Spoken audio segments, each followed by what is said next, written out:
Hello, everyone. Welcome to another session as a part of the Digital Innovation Incubator. Today, we have the privilege to talk and have a short discussion with Daniella Laureiro Martinez from ETH Zurich. Hello, Daniella. How are you? Hello, Philip. It's a pleasure to be here. I'm impressed how well you pronounce my name. Thank you for that. And it is a pleasure to be here. I am very happy about what you guys are doing in this platform, and it's an honor to be joining you, and I hope this can be useful. For the first part, can you please just share some insights about what is it that you do and some, personal info about yourself? Okay. So I work at ETH Zurich. It is a big university here in Switzerland. We are the biggest university. And we are, for the most part, focused on topics around science, technology, mathematics. And I work at the management and economics department, and I lead a group of researchers that is called the Co-Lab. It stands for Cognition, Learning, and Adaptive Behavior. So it's very relevant for what we are going to be discussing today. We do research on topics related to connecting how the mind works. So how do individuals think, how they process information, and how that makes them more or less adaptive to the environments in which they live and in which they operate. Since we are in a management group, we study leaders, how those people actually are able to adjust to what is happening in the environment and how they help others change their behaviors, change their strategies to keep innovating and to keep adjusting to what is happening outside. That is what we do in our group. We are part of a broader group of technology and innovation management, and other people in our group, they focus more on the technical aspects of innovation, on ecosystems, and on like the broader aspect. And what we do in our group and what we are going to discuss today is more at the individual level, trying to understand our thinking and some key decisions that we have to make. So perfect. I would like to start off with the question at the individual level, as you mentioned, talking about the exploitation and exploration. Can you tell us a little bit more about that? You had a lot of work done in that area. So just to clarify it and get introduced in that level. So what is it in that sense? Yeah, so what is exploration and exploitation is two types of behavior that capture what is, in my opinion, and in the opinion of many experts, the most important dilemma that we face. And it might sound like an exaggeration, but I honestly think that is not an exaggeration. I think most of our decisions, particularly the important decisions, usually involve this exploration exploitation. So what are they really? Exploration refers to the type of behaviors where we do not know what is going to be the outcome, where we do not know what is the value that the outcome is going to give us. For example, let's take a simple example, hopefully a nice example for many, that is, you want to eat ice cream and you don't know if you want to choose a new flavor of ice cream or if you want to stick to a known favorite. So exploration would be going for a new flavor of ice cream, or even going for a new shop to choose your ice cream. But let's keep it simple. Let's say that I only have one shop in my little town and I have to go there for my ice cream, and exploration would be, do I get strawberry as I've always done, or should I choose a new flavor that seems very interesting, but I am afraid it might not work, that is, let's say, chicken wings ice cream. Exploration would be that. Should I explore the unknown? I'm not sure if it's going to be good or if it might actually be quite disgusting. Exploitation, the opposite behavior, would be instead sticking to what is known. And in this example would be, I choose strawberry. I've always eaten strawberry for the past 40 years, so I'm going to keep eating strawberry.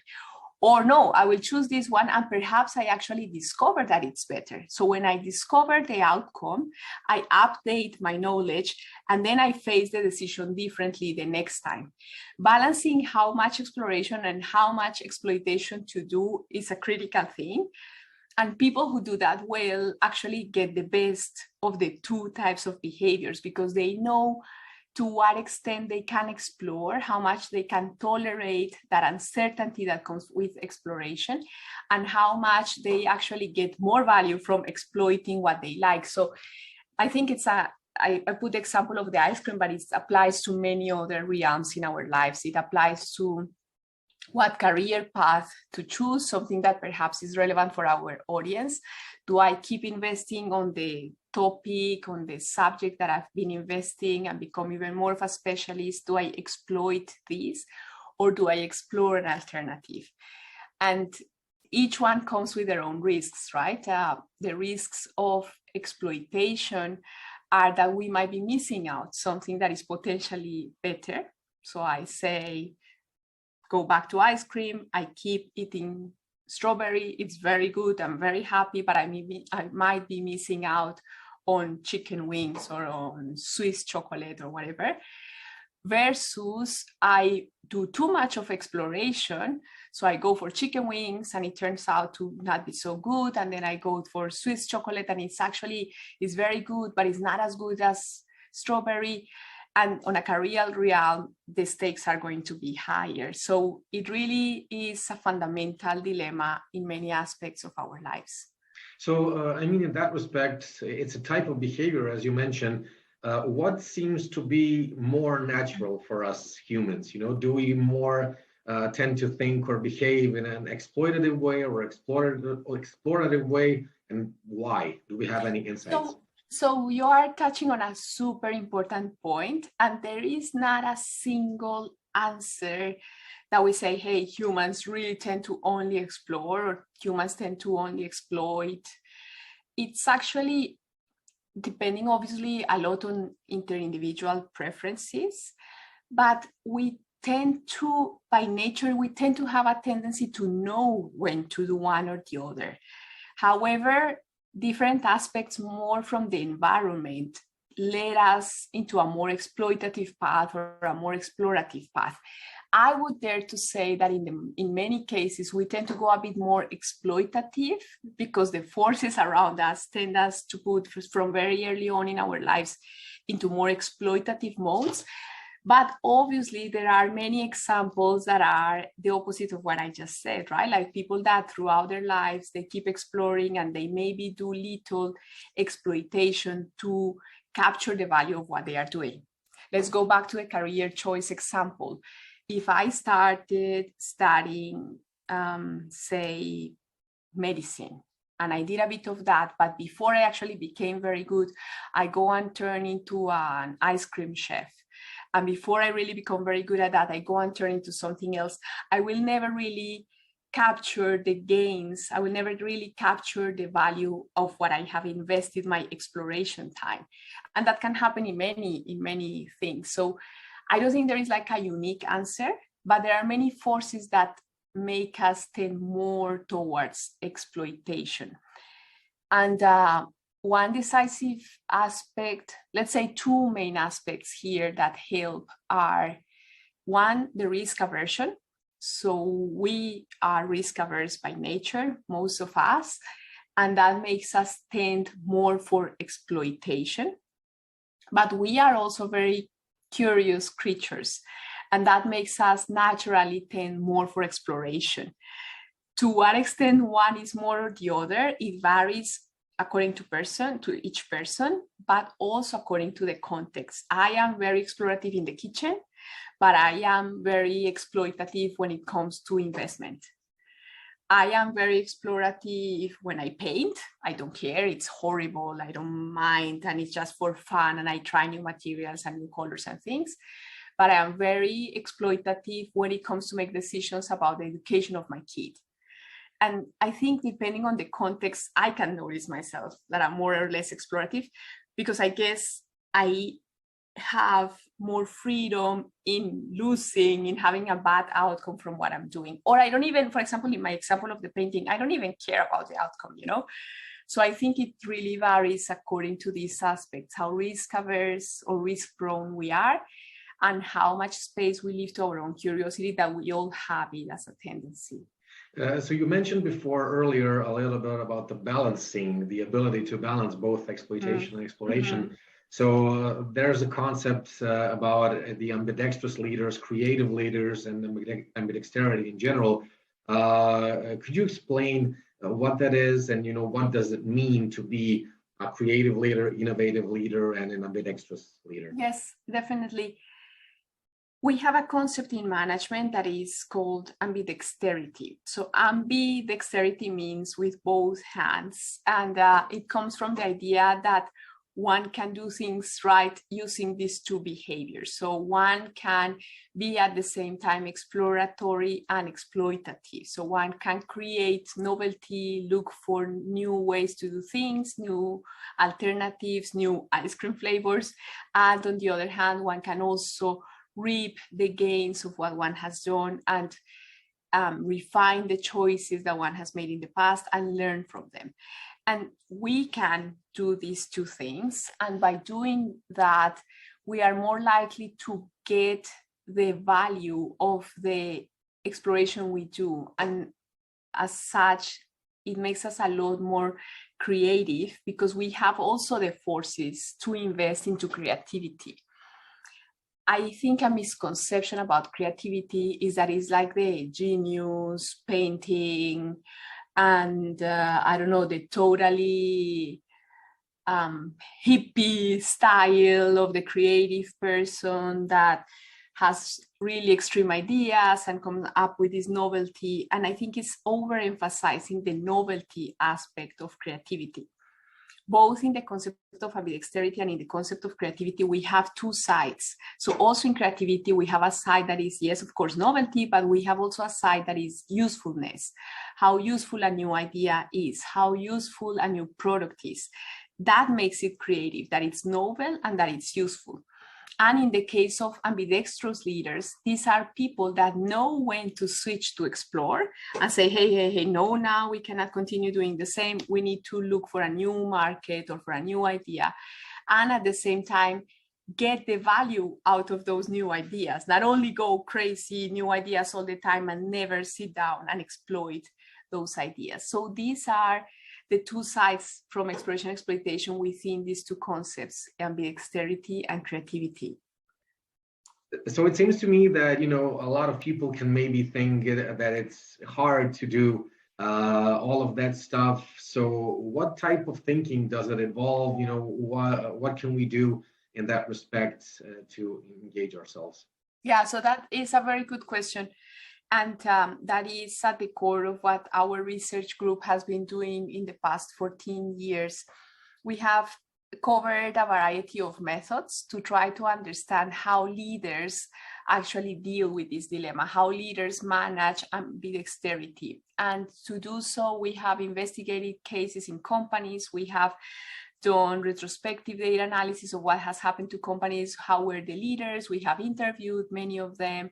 We have also done surveys, and more interestingly, for the purposes of today, we have done studies to capture their brain processes, their cognitive functioning. For that, we use something called fMRI. fMRI stands for functional magnetic resonance imaging. It is a method that allows us to proxy what is going on in the head of these people as they make decisions and as they solve problems.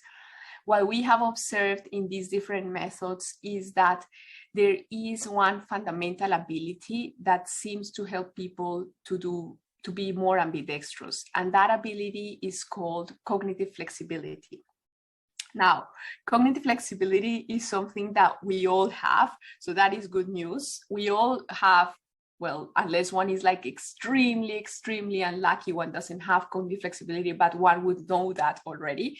But generally, all humans have this ability. We are born with a little bit of that and we develop it as we grow.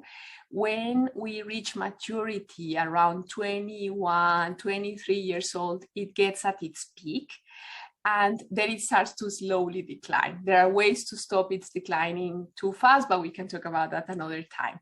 Now, what is super important about this ability is that it can be trained. And one of the core ways to train it, and this is very nascent research in other groups and also in our group, but one of the core ways to train it is actually by activating something called metacognition. Some of you might be familiar with that term. Metacognition refers to the ability to oversee, to sort of be aware of what are our own cognitive processes. What am I thinking about? How am I thinking in this moment? It sounds more complicated than it is, but let's say in practice, let's go back to our initial ice cream example. I enter the ice cream place and I realize that I am on automatic mode, that I enter and I look at the thing, and instead of actually looking at what flavors are there, I go immediately and I know that I like strawberry, so I go for strawberry. Metacognition would be to have like an imaginary supervisor here in our heads that enters with us the shop and says like, you are in automatic mode. You are about to choose what you've always done before. Is that still okay? Or should you switch to explore something good? And then you have this internal dialogue without going crazy. You don't have to vocalize that when you're in the ice cream place, but you have like a quick internal check where you say like, should I stay or should I go? Should I stick to what I've done in the past, or should I choose something new? That is a simple activity that is happening. In many cases, it's happening without us noticing, but in many cases, we just go the automatic way without noticing, right? And again, in the ice cream example, it doesn't really matter, but with many other choices, it might matter, right? Let's say that let's say I have a certain health problem. I shouldn't be consuming so much salt. My blood pressure goes to the stars, and I automatically open my shelf and I take a big, large package of chips. They are super gratifying, but they are going to cause me a problem. And I do this automatically, day after day. Metacognition would be, okay, is this serving me, or should I change for something else? Another level would be, should I stick to this, or should I have in the same place something a little bit healthier next time? This activating this metacognition is a way to train our cognitive flexibility, because it allows us to be more observant of our own thinking and decide if that's the right type of thinking or not. So, I mean, not just going to be a bit too much technical, but what parts of the brain are actually mostly involved in that sense? Just to go a little bit in that sense, just to understand how complex this issue is, and how can we maybe manage that, or counter what we like to talk about, this innate non-creativity of our brain.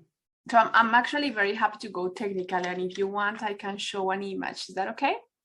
Yes. Yeah, so I can show an image of what is going on in our heads when we do exploitation, and what is going on in our head when we do exploration. Yeah, let me just play it here. So this image here shows the main regions of our brain, and as such, the proxy of the cognitive processes that are taking place when we exploit. Sorry, this image here is about exploitation. What is it telling us?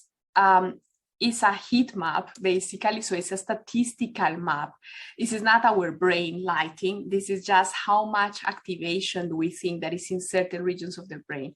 And what we see is that there are some areas that are related to the perception of rewards, meaning how much value am I getting from the choice that I am making. So let's imagine this person is doing exploitation, is eating strawberry ice cream, is getting a lot of reward from that alternative. It's a good alternative.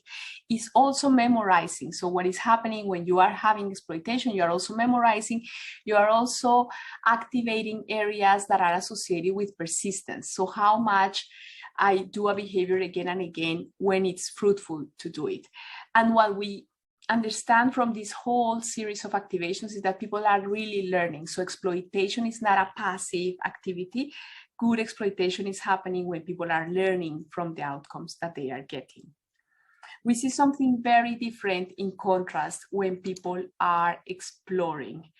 When they are exploring, what we observe is that the areas that are associated with attention control are very active, and this has to do with this metacognition I was referring to before. Metacognition meaning I am aware of my own processes and I'm deciding if I shift my attention. Should I have a broader way of thinking? Should I take more alternatives into account? Should I look around the ice cream place? Or should I be more narrow and focused? This is happening when people are turning to explore, when they are about to start exploring. And they are also activating areas that are associated with planning future actions, and also generating ideas. So this gives us a contrasting picture of two different types of processing happening here. Now, I can also interpret your question one level higher up. Let's say, what is actually helping people switch between these two behaviors? And what we see is that it's the attention control region. So it's really reshifting the attention, reallocating my mental powers to say, will I do something new or will I stick? That is what is helping do the right switch. How do we know that? Because we have done studies where we actually try to correlate people who perform better, so people who are better at doing this switch, and we try to see what is that they have different from the others, and we see is this attention control. Did I answer your question on that? Yes, of course.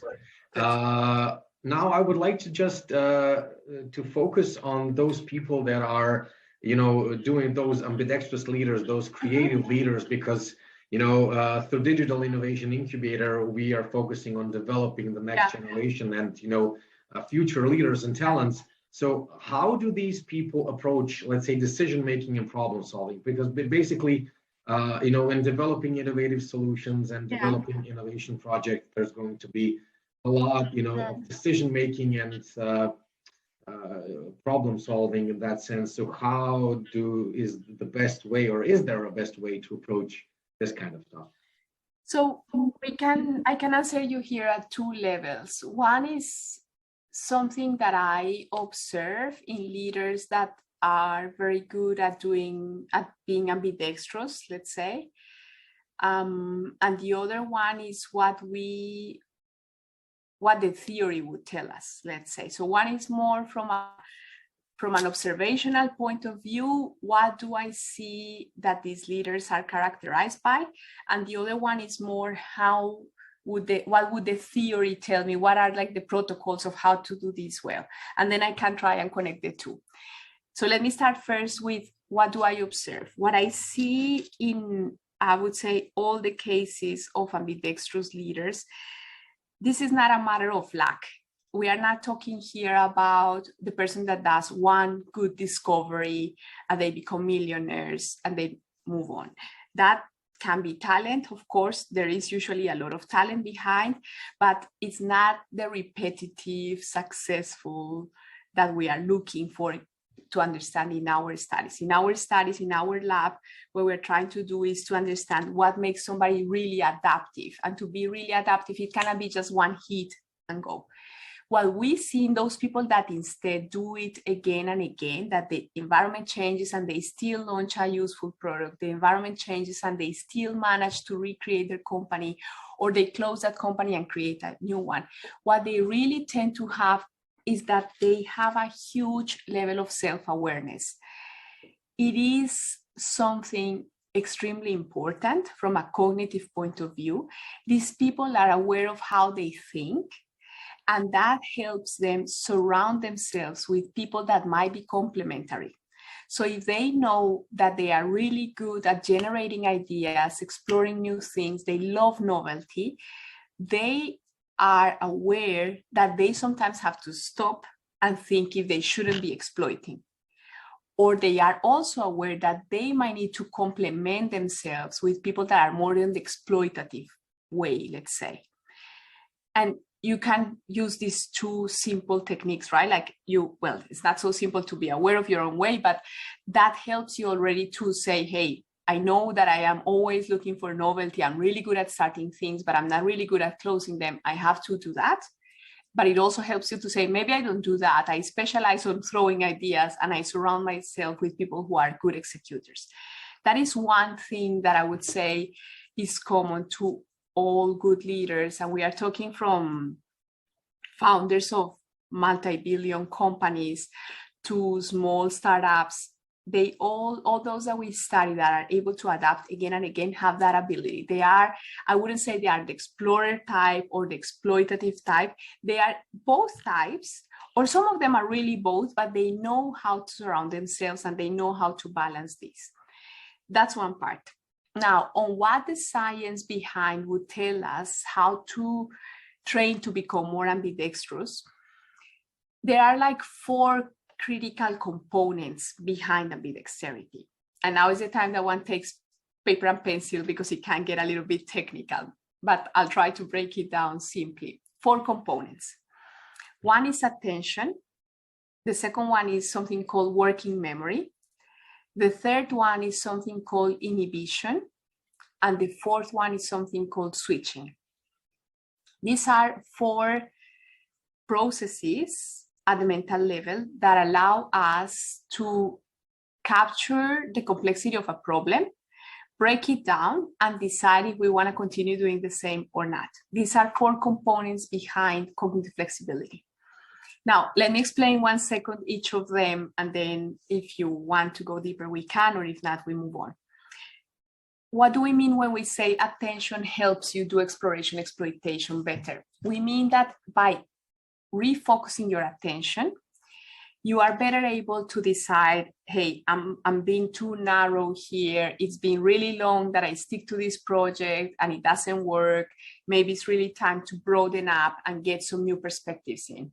And that could mean do something different. That could mean hire somebody else. That could mean present it to a different audience to get new ideas. That could mean many things, but it has to do with broadening or narrowing your attention. It could also be the opposite. I gave an example of narrow attention, but it can also be, hey, I am all over the place here. This is not working. I maybe need to narrow and just focus on one aspect to work it out and then move on. That is the first component, attention. The second component is called working memory. It's a word that is a term that is used also in computer science to refer to how much capacity you have to hold things in mind at a certain time.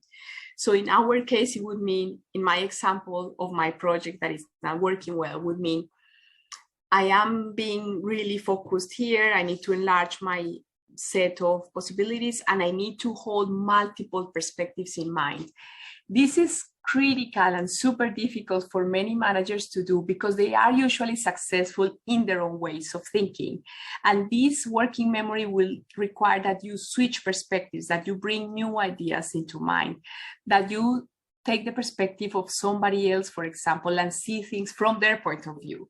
You take the perspective of not the usual customer that you have in mind, but something completely different. It requires techniques of creativity, and it connects to the third component, that is inhibition. Inhibition is, again, difficult for many to do because it's counterintuitive in a way. You've been doing something, your first answer is certain answer, and then it asks you to stop, think twice, take a step back, and start again. It's hard to do, but it's super powerful. Sometimes, really, before making a decision, if the managers stop and think twice, and really that don't go immediately with what they were thinking it was the right thing, but just give those few seconds. It doesn't look like much, but the brain works super fast and it can make a lot of difference. So that's inhibition. And then the last one is, if everything else tells you to switch, then the last one is dare to switch. And it can be in many cases that actually the good thing is to not switch. That can be, of course, a good alternative, but at least you get there in a different manner. So these are the 4 components. Attention control, the first one. You broaden or you narrow depending on what you think is helping you in that moment. Working memory, you really bring many perspectives. You enrich your view with different alternatives. Inhibition, you really don't block them. Many people generate alternatives, but they kill them right away. And that happens a lot. You generate instead and you don't block them. You hold them there. You inhibit the impulse to kill them. And then you decide if you have to switch or not. I don't know if that got too confusing or too long as an answer. I hope that helps.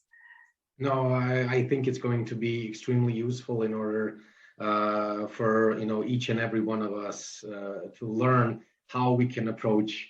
Yes. We've been doing this with executives that we work with. These are extremely successful people in their business. I would say generally in their lives, but that's maybe too much to say, but they are definitely very successful business people. And we ask them to come with a real life problem. It can be from their personal life or it can be from their professional life. Problems are very different. It can be from, I don't have time to do the important things in my job. I do not have time to innovate because I'm always pressed by meetings, agenda, etc. To, I have communication difficulties with somebody in my team. It can be anything. And we give them the same 4 steps, these attention, working memory, inhibition, and switching. And it sounds like something a bit abstract, but if you take your problem and you try to break it apart and you say, hey, should I go broader or should I go narrower? Let me take different perspectives in mind. Let me actually consider them, give them a chance before blocking them. And now I decide if I should switch strategy or not.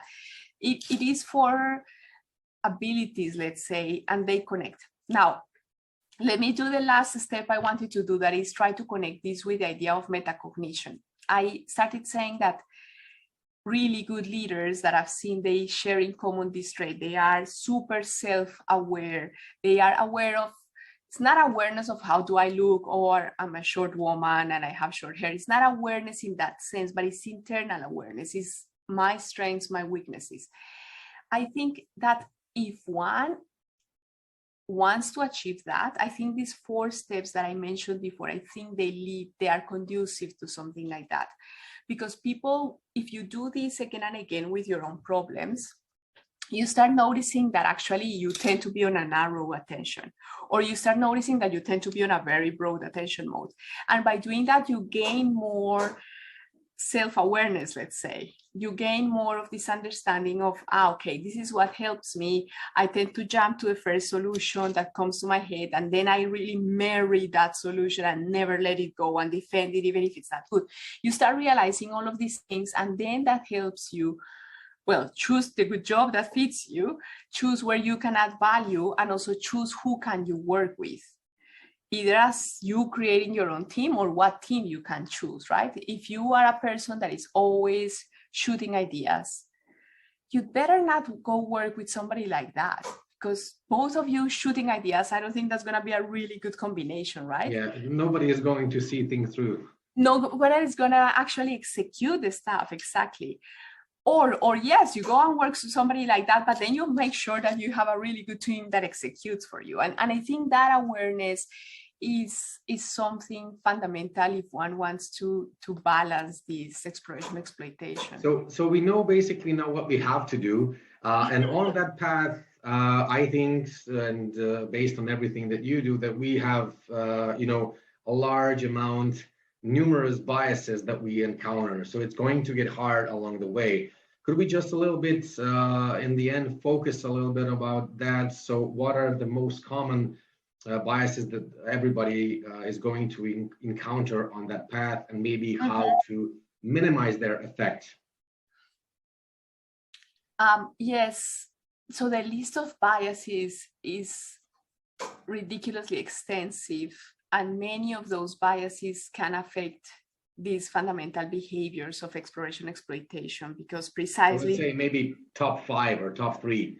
Okay. The most common ones that you observe. So I would say I would even go to top 2, the 2 toughest ones that we see people suffer from when deciding whether to explore and exploit. And one is novelty seeking, and the other one is fear of change. Now, novelty seeking leads to over-exploration. People who love novelty, they get a burst of energy from engaging into new things. Most of us do, but some of us really get a huge burst of energy of doing something new. Can be a bad movie, but it's new, so it's better than a good old movie. Can be a bad new boyfriend, but it's new. It's better than the no one. Some people really go over exploratory. And what can one do about that? Again, the first thing is that you are aware of it and that you decide if it's really worth the change or not. I think there are some tests to measure your novelty seeking or your it has to do with curiosity, but it's really about this burst of energy, this drive to explore new alternatives. So that is, I would say, the top one for over exploration. And then on the other side, this fear of novelty or the fear of change, it's really something that we see, that is, people get attached to the outcomes that they are having. Ice cream example is, I just don't know something better than strawberry, and I'm happy with strawberry, which is a good thing, but I might be missing out, and I have this fear of change. What can we do for that one? I think, of course, awareness helps in that case, as in all cases, but in that one, I think many people can start exploring things, novelty, in small bets, so where you are not gonna lose too much, just to get like the ability to explore and the fear to get a taste of how body feels to lose, how body feels to change. So many psychologists recommend to find a realm where you wouldn't lose too much and start doing some exploration in that realm, with where you know that even if you lose, even in the worst case scenario, you know it's not going to be so bad. So actually risking those senses and then see, okay, that was the worst case scenario, it's not so bad, I can take something else.